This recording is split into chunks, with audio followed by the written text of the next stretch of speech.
হঠাৎ একদিন ঘুম থেকে উঠে আকাশের মধ্যে দেখতে পেলেন আরেকটি পৃথিবী। কোনোভাবে জানতে পারলেন দ্বিতীয় পৃথিবীতে আপনারই মতো আরেকজন বসবাস করছে, আর হঠাৎ আপনার নিজের সাথে নিজেরই দেখা হয়ে গেল একদিন। তাহলে কল্পনা করুন তো বিষয়টি কেমন হবে। আর এরকম একটি মাস্টারপিস গল্প নিয়ে আমাদের আজকের মুভি অ্যানাদার আর্থ। আসল রহস্য জানতে চাইলে দেখতে থাকুন ভিডিওর শেষ পর্যন্ত।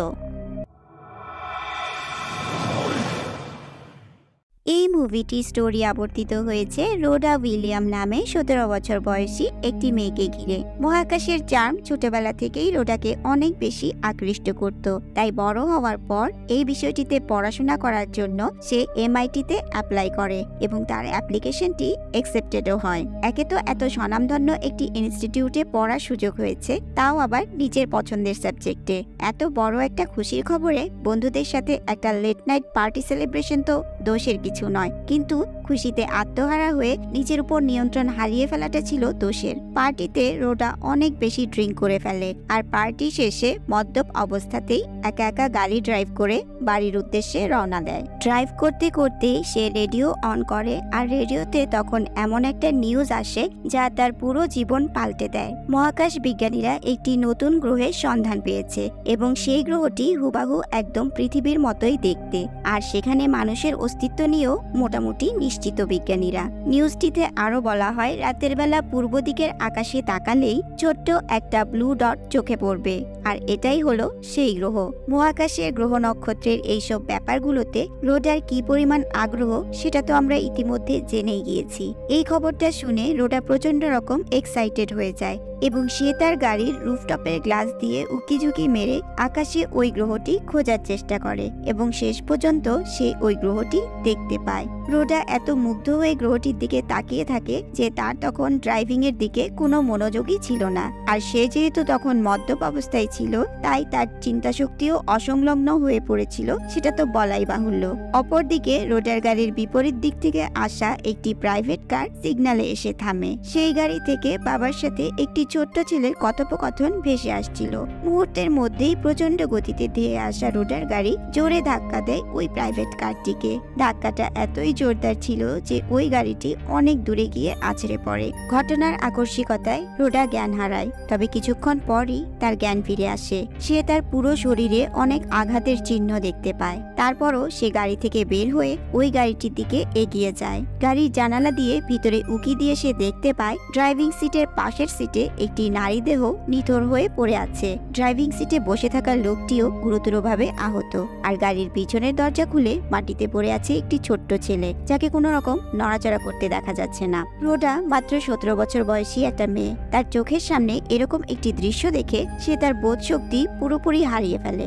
এরপর ঘটনাস্থলে পুলিশ এসে ব্যাপারটিকে নিয়ন্ত্রণে নেয়। আসলে ওই গাড়ির যাত্রী ছিল ছোট্ট একটি পরিবার, বাবা মা এবং তাদের ছোট্ট একটি ছেলে। ওই অ্যাক্সিডেন্টে মা এবং শিশু ছেলেটির স্পট ডেথ হয়, আর বাবা বেঁচে গেলেও সে কোমায় চলে যায়। ড্রাইভিং লাইসেন্স না থাকা সত্ত্বেও মদ্যপ অবস্থায় বেআইনিভাবে গাড়ি চালানো এবং এরকম একটি ভয়াবহ অ্যাক্সিডেন্ট ঘটানোর চার্জ এনে রোডাকে 4 বছরের জন্য জেলে পাঠানো হয়। কিন্তু এই 4 বছরে একটা মুহূর্তের জন্য রোডা সেই দুর্ঘটনার কথা ভুলতে পারেনি। তার বারবারই মনে হতো সে মস্ত এক অপরাধ করেছে। সে নিজের খামখেয়ালিপনার জন্য হাসি খুশি একটা ছোট্ট পরিবারকে পুরোপুরি ধ্বংস করে দিয়েছে। 4 বছর পর জেল থেকে ছাড়া পেয়ে রোডা জানতে পারে সে যেই গ্রহটা একটা ছোট্ট বিন্দুর আকারে দেখে গিয়েছিল সেই গ্রহটা এখন পৃথিবীর আকাশে প্রায় চাঁদের সমান দেখতে লাগে, আর ওই গ্রহটা দেখতে একদমই পৃথিবীর মতো দেখায়। জেল থেকে ছাড়া পেয়েও বাড়িতে আসার পর রোডার কিছুই ভালো লাগে না। তার কাছে মনে হতে লাগে তার আশেপাশের সবকিছুই কেমন যেন বদলে গেছে। তার চিরচেনা বাবা মা এবং ভাই সবাই কেমন যেন অন্য চোখে দেখছে তাকে এখন। সেদিন রাতে সে প্রচন্ড মন খারাপ নিয়ে জানালা দিয়ে ওই গ্রহটা দেখছিল। তারপর সে তার ল্যাপটপ বের করে ইন্টারনেটে ওই গ্রহটি সম্পর্কে সার্চ করে জানতে পারে সায়েন্টিস্টরা ওই গ্রহে যাওয়ার প্রস্তুতি নিচ্ছে, আর তারা সাধারণ মানুষদেরকেও সেখানে যাওয়ার সুযোগ করে দিচ্ছে। তবে এর জন্য একটি কন্টেস্টে পার্টিসিপেট করতে হবে।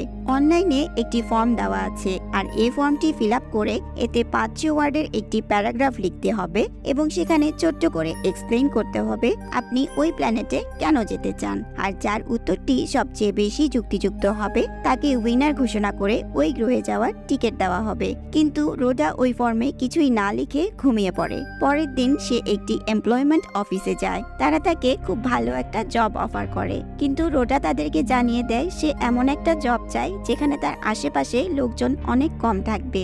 তখন তারা তাকে একটি হাই স্কুলে জেনিটরের মানে পরিচ্ছন্নতা কর্মীর চাকরি দেয়। রোডা সেখানে চুপচাপ তার ডিউটি পালন করতে থাকে, কারোর সাথে তেমন কোনো কথাবার্তা বলে না। আর হঠাৎ একদিন সে ওই জায়গাটায় গেল যেখানে ওই ভয়াবহ দুর্ঘটনাটা ঘটেছিল। এমন সময় সে দেখতে পায় সেখানে হঠাৎ গাড়ি থেকে একটি লোক বের হয়ে আসে এবং ল্যাম্প পোস্টের পাশে একটি খেলনা রোবট রেখে আবার চলে যায়। রোডা বুঝতে পারে লোকটি হয়তো এই খেলনাটি ওই রাতে অ্যাক্সিডেন্টে মারা যাওয়া ছোট বাচ্চা ছেলেটির স্মৃতির উদ্দেশ্যেই রেখে গিয়েছে, কিন্তু সে বুঝতে পারছিল না এই লোকটিকে, কারণ তার ধারণা ছিল সেই রাতের অ্যাক্সিডেন্টে ওই পরিবারের সবাই মারা গিয়েছে। সে বাড়ি ফিরে ওই অ্যাক্সিডেন্ট সম্পর্কে ইন্টারনেটে সার্চ করে। তখন সে জানতে পারে সেই অ্যাক্সিডেন্টে পরিবারের সবাই মারা যায়নি। ছেলেটির বাবা জন প্রচন্ডভাবে আহত হয়ে কোমায় চলে গেলেও 1 বছর পর তার জ্ঞান ফিরে আসে। রোডা তখন বুঝতে পারে তাহলে সেদিন রোবট হাতে সেই লোকটি জনই ছিল। তখন সে সিদ্ধান্ত নেয় সে যেভাবেই হোক জনের কাছে ক্ষমা চাইবে। তাই সে ইন্টারনেট থেকে জনের বাড়ির অ্যাড্রেস সংগ্রহ করে। পরের দিন রোডা জনের বাড়িতে যায় তার কাছে ক্ষমা চাওয়ার জন্য। তখন সে জানালা দিয়ে উকি দিয়ে দেখে জন একা একা বসে টিভি দেখছে। তাকে খুবই বিষণ্ণ দেখাচ্ছিল। রোডার মনে অপরাধবোধ আরো বেড়ে যায়। সে নিজেকে শেষ করে দেওয়ার সিদ্ধান্ত নেয়। বরফের মধ্যে গিয়ে তার গায়ের জ্যাকেটটি খুলে বরফের উপরই শুয়ে পড়ে। ক্রমেই তার হাত পা সব ঠান্ডা হয়ে আসছিল। সে প্রায় মৃত্যুর কাছাকাছি চলে গিয়েছিল, কিন্তু তাকে কেউ একজন রেস্কিউ করে হসপিটালে পৌঁছে দেয়। সুস্থ হওয়ার পর সে বাড়ি ফিরে আসে। তখন তার মনে পড়ে ওই দ্বিতীয় পৃথিবীতে যাওয়ার প্রতিযোগিতাটির কথা। এই পৃথিবী থেকে দূরে চলে গেলে হয়তো সে এই মানসিক চাপ ওভারকাম করতে পারবে। তাই সে দ্রুত তার ল্যাপটপ খুলে নিয়ে বসে প্রতিযোগিতার ফর্মটি ফিল আপ করার জন্য। এরপর রোডার মন কিছুটা শান্ত হয় এই ভেবে যে কোনো রকমে যদি সে এই পৃথিবী ছেড়ে অনেক দূরের একটি প্ল্যানেটে চলে যেতে পারে তাহলে হয়তো তার এই সমস্যাগুলোর সমাধান হয়ে যাবে। নতুন সেই প্ল্যানেটে হয়তো তার জীবনটা অন্যরকম হবে। তখন সে আবার জনের বাড়িতে যায় তাকে সবকিছু খুলে বলার জন্য। সে দরজা নক করলে জন দরজা খুলে দেয়, কিন্তু জনের সামনে দাঁড়িয়ে সে আবার পাথর হয়ে যায়। সে কিছুতেই ওইসব ব্যাপারে জনের সামনে মুখ খুলতে পারে না। সে জনকে জানায় সে একজন পরিচ্ছন্নতা কর্মী এবং প্রথমবার সে ফ্রিতে জনের ঘর পরিষ্কার করে দিবে, এবং এরপর যদি জনের তার কাজ পছন্দ হয় তাহলে তাকে এই কাজে পার্মানেন্ট করতে পারে। তোমার কাজ পছন্দ হলে তারপর আমি তোমাকে এই কাজে নিয়োগ দেওয়ার ব্যাপারে ভাববো। এর বেডরুম, কিচেন এইসব পরিষ্কার করার পর তবে রোডার কাজ জনের পছন্দ হয়। এরপর থেকে রোডা নিয়মিত প্রতি সপ্তাহেই জনের বাড়ি পরিষ্কার করতে যেতে শুরু করে। রোডা প্রতিবারই জনের বাড়িতে যাওয়ার আগে তাকে সবকিছু খুলে বলার প্র্যাকটিস করে যেত, কিন্তু তার সামনে গিয়ে সে কিছুই বলতে পারত না। জন তাকে পরিষ্কার পরিচ্ছন্নতার কাজের বিনিময়ে যে চেকগুলো দিত সে সেই চেকগুলো ছিঁড়ে ফেলে দিত, কারণ সে জনের কাছ থেকে কোনো অর্থ উপার্জনের আশায় সেখানে যায়নি। তারা জানতে পারে যে দ্বিতীয় পৃথিবীতে রয়েছে হুবাহু আমাদেরই কার্বন কপি সব মানুষ, এবং সেখানে সবকিছু আমাদের পৃথিবীর মতোই। ওই দ্বিতীয় পৃথিবীতে সিগন্যাল পাঠিয়ে যোগাযোগ স্থাপনের মাধ্যমে বিজ্ঞানীরা এই ব্যাপারটি নিশ্চিত করেছে।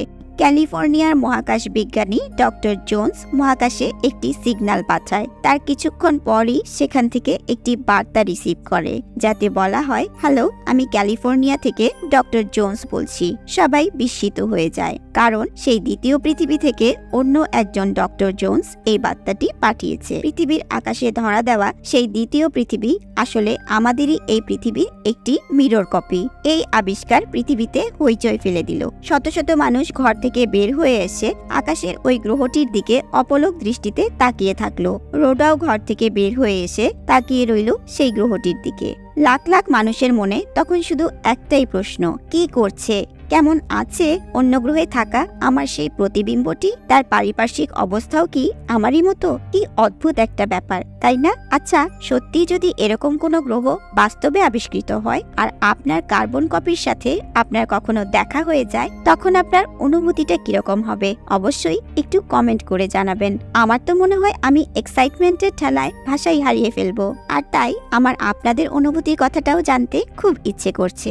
যাই হোক, এবার আবার গল্পে ফিরে আসি। জনকে দেখানো হয় সেও এই খবরটি পেয়ে একটি টেলিস্কোপ বের করে দেখতে পায় সেই পৃথিবীতেও আমাদের পৃথিবীর মতো একটি নীল সমুদ্র আছে। রোডা তার বাড়িতে কাজ করতে আসলে সে রোডাকেও ওই দৃশ্যটা দেখায়। রোডা জনের আচরণে বিস্তর একটা পরিবর্তন দেখতে পায়। সে ওই দিন রোডার সাথে বসে খাবার খায়, রোডাকে একটি ভিডিও গেমও খেলতে শেখায়। তবে দিনে দিনে তাদের সখ্যতা বাড়তে থাকে। ক্রমেই সেই বন্ধুত্ব আরো গাঢ় হতে শুরু করে। জন রোডার সাথে বসে গল্প করে সময় কাটাতে লাগে। রোডাও জনের বাড়ির পাশাপাশি জনেরও খেয়াল রাখতে শুরু করে। জনকে একটু একটু করে স্বাভাবিক জীবনে ফিরিয়ে নিয়ে আসতে পেরে রোডার মনেও কিছুটা শান্তি ফিরে আসে। কিন্তু হঠাৎ একদিন জন রোডার উপর প্রচন্ড ক্ষেপে ওঠে, কারণ রোডা ঘর পরিষ্কার করতে এসে জনের স্ত্রীর একটি সোয়েটার ধুয়ে ফেলেছিল, তাকে তার বাড়িতে আসতে না করে দেয়। স্কুল থেকে বাড়ি ফেরার পর সে তার বাড়ির সামনে জনের গাড়ি দেখতে পায়। এরপর জন রোডার কাছে ক্ষমা চায় এবং তাকে আবার আগের মতো তার বাড়িতে যেতে অনুরোধ জানায়। রোডা জনের সাথে তার বাড়ি যায়। রোডা এবং জন কিছু সুন্দর মুহূর্ত একসাথে কাটায়। রোডা বুঝতে পারে জন তাকে পছন্দ করতে শুরু করেছে। সেদিনই জন প্রথম রোডাকে তার স্ত্রী এবং বাচ্চার সেই দুর্ঘটনার কথা জানায়। সে রোডাকে বলে যেই মেয়ে এই দুর্ঘটনা ঘটিয়েছে তাকে চোখের সামনে পেলে সে তাকে গলা চিপে মেরে ফেলবে। রোডা কি বলবে বুঝতে পারে না। কিছুদিন পর রোডার কাছে খবর আসে সে মহাকাশে যাবার যে কন্টেস্টে পার্টিসিপেট করেছিল সে তাতে জয়ী হয়েছে। মহাকাশ গবেষণা সংস্থার অফিস থেকে তাকে ফোন করে জানানো হয় যে সে মহাকাশে যাবার টিকিটটি জিতে নিয়েছে।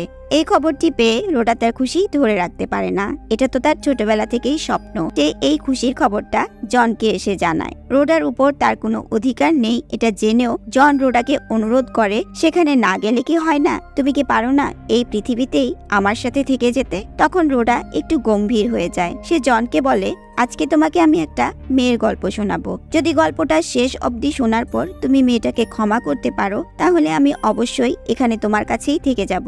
এরপর সে জনকে সবকিছু খুলে বলে, সেই দুর্ঘটনার কথা, সে কেন এখানে এসে জনকে সঙ্গ দিচ্ছে সেই সব কথা। এই ঘটনার জন্য সে মনে মনে কতটা অনুতপ্ত তার সবকিছুই খুলে বলে সে জনকে। কিন্তু এই কথা শুনে জন নিজের রাগের উপর আর নিয়ন্ত্রণ রাখতে পারে না। সে রোডাকে তার বাড়ি থেকে বের হয়ে যেতে বলে। রোডা চুপচাপ সেখান থেকে বের হয়ে চলে আসে। সেই রাতে টিভিতে ওই গ্রহটি নিয়ে আরো একটি চাঞ্চল্যকর খবর প্রকাশিত হয়। সেখানে বলা হয় যেদিন থেকে ওই গ্রহটি পৃথিবী থেকে দৃশ্যমান হয়েছে তখন থেকেই ওই গ্রহের ঘটনাগুলো পৃথিবী থেকে পৃথক হতে শুরু করে। মানে এই পৃথিবীতে এখন যা ঘটছে দ্বিতীয় পৃথিবীতে সেই সব ঘটনাগুলোর পুনরাবৃত্তি হচ্ছে না। খবরটি শুনতে না শুনতেই বিদ্যুৎ চমকের মতো তার মাথায় একটি আইডিয়া চলে আসে। সে তার টিকিটটি হাতে নিয়ে দৌড়ে জনের বাড়িতে চলে যায় এবং সেখানে গিয়ে সে জনকে বলে, বিজ্ঞানীদের তথ্য অনুযায়ী তোমার স্ত্রী এবং ছেলে এই পৃথিবীতে মৃত্যু হলেও সেই দ্বিতীয় পৃথিবীতেও যে মৃত তা কিন্তু নয়। তাই আমি চাই এই টিকিটটি নিয়ে তুমি ওই পৃথিবীতে যাও এবং তোমার স্ত্রী পুত্রের সাথে দেখা করো। এখানে গেলে সে অন্তত একবার তার স্ত্রী এবং ছেলেকে চোখের দেখা দেখতে পারবে বা তাদের সাথে কথা বলতে পারবে। এই আশা বুকে নিয়ে জন ওই পৃথিবীতে যেতে রাজি হয়ে যায়। জনকে এই সুযোগটি করে দিতে পেরে রোডা একটু হলেও তার অনুশোচনা থেকে রিলিফ পায়। অবশেষে সেই ঐতিহাসিক দিনটি চলে আসে যেদিন এই পৃথিবীর মানুষ দ্বিতীয় পৃথিবীতে যাওয়ার জন্য যাত্রা শুরু করবে। টিভিতে যাত্রীদের লিস্টে জনকেও দেখানো হয়। তাকে ওই সময় বেশ উৎফুল্ল দেখাচ্ছিল। এরপর প্রেক্ষাপট বদলে 4 মাস পরের একটি দৃশ্য দেখানো হয়। কোনো এক কুয়াশা ঢাকা সকালে রোডা একটি নির্জন রাস্তা দিয়ে হাঁটছিল আর সেই রাস্তার ঠিক মাথায় তার জন্য অপেক্ষা করছিল আরেক রোডা। হ্যাঁ, সেই দ্বিতীয় পৃথিবী থেকে রোডার প্রতিচ্ছবি এই পৃথিবীতে চলে এসেছে। মুভিটির স্টোরি এখানেই শেষ হয়। এই মুভিটির কিন্তু একটি সেকেন্ড পার্টও রিলিজ করা হয়েছিল। আজকের ভিডিওটি লাইক, শেয়ার, কমেন্ট করে আপনারা যদি আমাদেরকে উৎসাহিত করেন তাহলে আমরা এর পার্ট 2 নিয়েও একটি ভিডিও তৈরি করব। আপনি যদি এই চ্যানেলে নতুন হয়ে থাকেন তাহলে এরকমই সব ইউনিক মুভির এক্সপ্লেনেশন ভিডিও দেখতে আমাদের চ্যানেলটি এখনই সাবস্ক্রাইব করে নিন।